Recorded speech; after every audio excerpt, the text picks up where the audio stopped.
Bonjour à tous, c'est Alex et bienvenue pour un nouveau Webflow Tips. Aujourd'hui, on va voir comment faire cet Over Effect sur Webflow.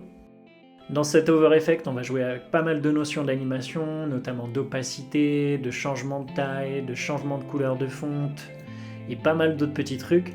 Donc sans plus attendre, on passe au tuto.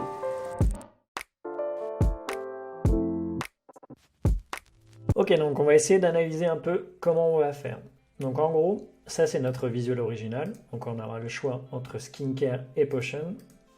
Et en gros, l'effet qu'on veut faire, c'est quand on passe en over sur potion, on a ce background en couleur qui disparaît en opacité pour laisser apparaître cette photo-là. Et on a aussi les deux fontes qui passent de noir à blanc. Et aussi, on verra qu'il y a aussi un petit effet de mouvement de scale. Donc, premièrement, on va reconstruire la page originale. Donc pour ça, je vais ajouter une section que je vais appeler wrap section main section. Ok. Je la mets à 100 VWidth et à 100 VH, donc 100% de la largeur de n'importe quel écran et 100% de la hauteur de n'importe quel écran.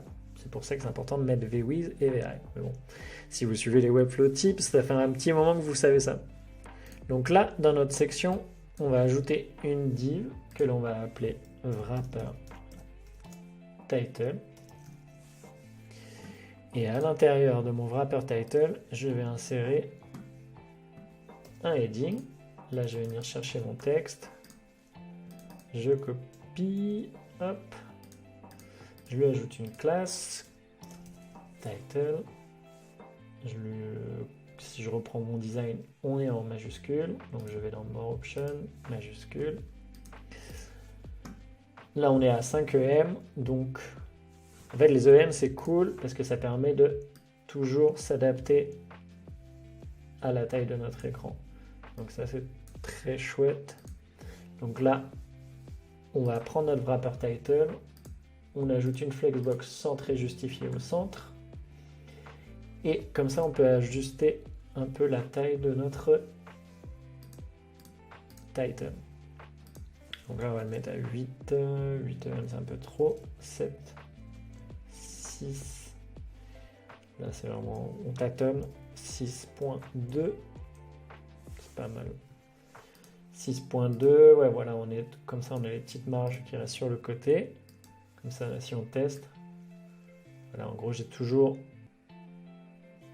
mon titre qui s'adapte par rapport à la taille de mon écran. Donc ça, c'est cool. Donc là, ce que je vais faire sur mon wrapper title, je vais lui ajouter une width de 100% pour quand même lui donner une width. Et on va, important, lui ajouter une hauteur de 30%.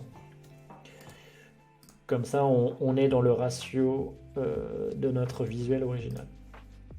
Et donc là, ce que je vais faire, c'est que à l'intérieur de ma main section, hop, je vais ajouter un wrapper cards qui lui du coup va prendre 100% de la largeur et 70% de la hauteur, qui va du coup venir compléter le reste, vu que là on est à 30%, là on est à 70% de la hauteur. Et là, à l'intérieur de ce wrapper card, je vais aller construire mes deux cartes ici. Donc on va construire la première. On ajoute une div block que je vais appeler card. Je lui donne une width de 50%, une hauteur de 100%, puisqu'il va prendre la hauteur de son parent, qui est le wrapper card, qui lui est à 70%. Donc là, on est bon. On met un overflow hidden, parce que je veux pas qu'il y ait de trucs qui dépassent, même si là, il n'y a pas de raison, mais je mets toujours ça par sécurité. Je veux pas de overflow hidden. OK. Et donc là, à l'intérieur de ma carte, je vais tout d'abord glisser une image que je vais appeler img card qui va faire 100% de la largeur, 100% de la hauteur, je la mets en cover. Enfin non, je ne vais pas la mettre en cover tout de suite pour vous montrer ce que ça fait. Donc ici, je vais ajouter la carte. La carte est apparue et je vais mettre l'image en cover. Comme ça, là, peu importe la taille de mon écran, ça s'adapte. Donc là, j'ai ajouté mon image. Il me reste juste à ajouter le background et les deux typos. Donc, et aussi, on peut voir que là, j'ai un petit masque. Donc, je vais ajouter un petit masque, sinon, les typos ne seraient pas lisibles. Donc, ce que je vais faire, hop, je vais ajouter mon masque.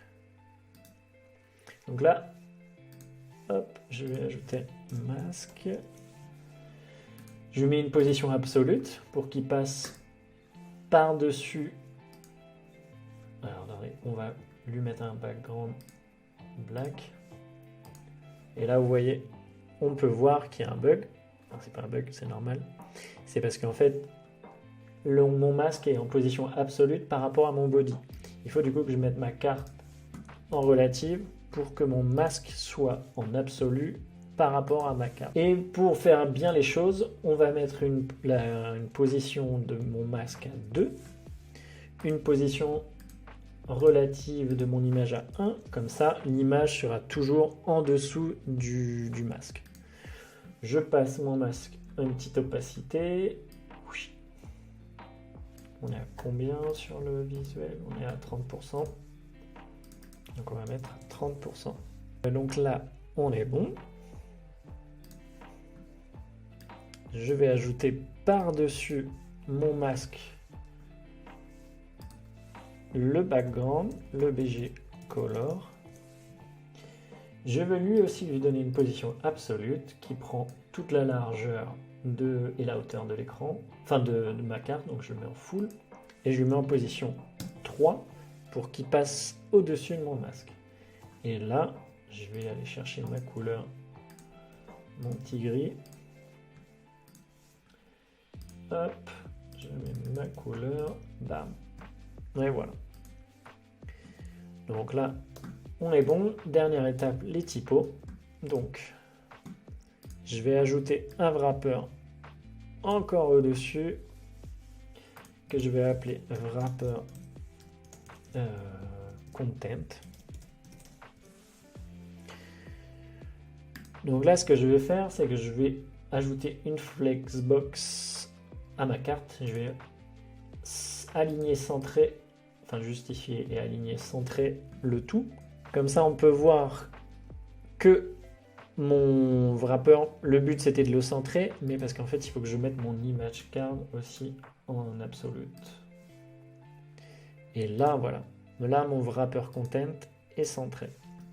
Donc là, à l'intérieur de mon wrapper content, je peux aller glisser mes deux titles. Donc là, hop.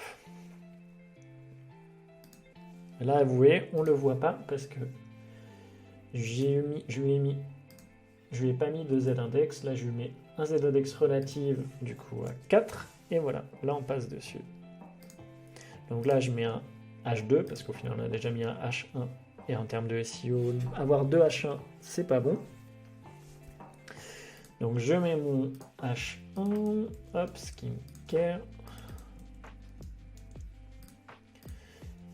Ici, title card, du coup je vais lui donner, je vais lui dire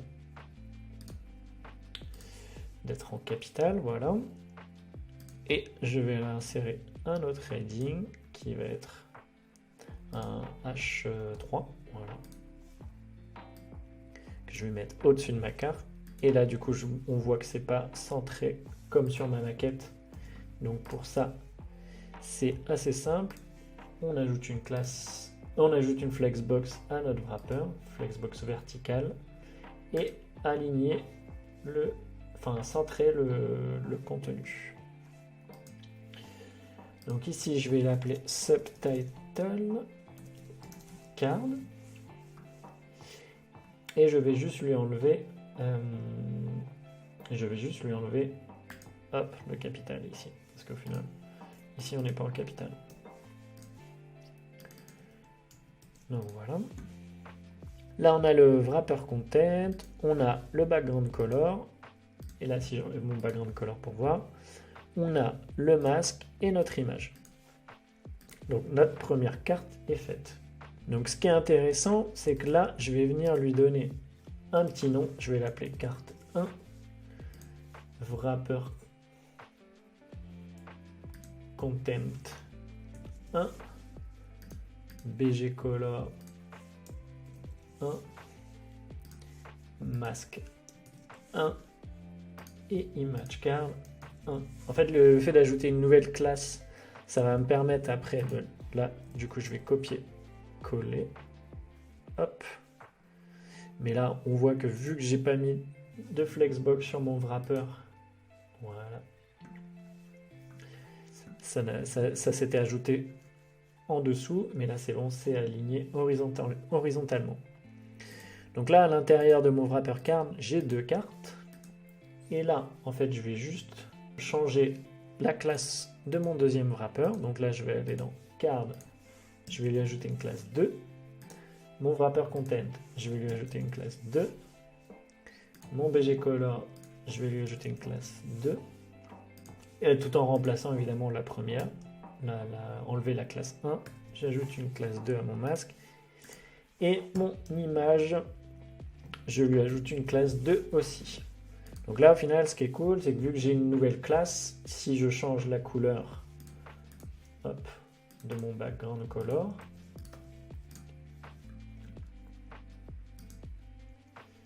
voilà, et bien, du coup, ça n'affecte pas la première carte. Mais par contre, si je dis si je veux par exemple faire une retouche sur la carte principale, là du coup je clique sur card ici, et par exemple je veux dire que la taille, on va faire une connerie, que la taille est de 30%. Et là du coup ça affecte les deux cartes, parce que j'ai sélectionné la classe card. Donc là je vais aller changer le contenu, mon oil, potion, et je vais aller changer aussi, parce que là si je mets en disable mon background color, on peut voir que l'image n'a pas changé, donc je vais aller remplacer mon image et sélectionner potion. Donc là c'est bon, je peux disable je peux réafficher mon background. Et aussi, il y a un dernier truc qu'on a oublié de faire, c'est d'ajouter une classe 1 à subtitle card 1, skin title card, ajouter une classe 1, à oil, ajouter une classe 2, et potion, ajouter une classe 2. Donc là, notre composition est prête pour être animée. Donc là, il nous reste juste à faire les animations de quand je passe en over sur cette carte-là, et quand je passe en over sur cette carte-là. Parce qu'en termes de compo, on voit qu'on est bon, que le contenu s'adapte en fonction de l'écran, donc ça en est bon. Peut-être du coup ajouter, j'ai pas mis de marge, on va mettre une marge. D'ailleurs je vais pas l'appliquer que sur subtitle card 1, je vais l'appliquer sur subtitle card. Et là on va mettre une marge à 0.2 EM. Voilà. Comme ça on a aussi une proportion dans les marges. Ok, donc là on peut passer à l'animation. Donc c'est assez simple parce que du coup on a nommé toutes nos cartes. Donc on a la carte 1 et la carte 2. Et tous les éléments à l'intérieur de la carte 1 ont la classe 1. Donc du coup quand on va créer les animations, on pourra faire des animations particulières pour chaque carte. Si j'avais pas mis cette seconde classe de 1 et 2, si je faisais une anime, en fait, ça allait faire sur les deux éléments, ce qui du coup ça allait pas marcher vu qu'on essaye de faire des animations différentes. On va commencer par, quand on passe en over, sur la carte 1, qui est la carte skincare. On va créer une animation mouse over sur la classe card 1. Donc je crée une animation que je vais appeler over card 1 in. Pour montrer que c'est quand on passe notre souris sur la carte, et après on fera une animation quand on sort de la carte, qui sera l'animation overcard out. Donc qu'est-ce qui se passe quand on passe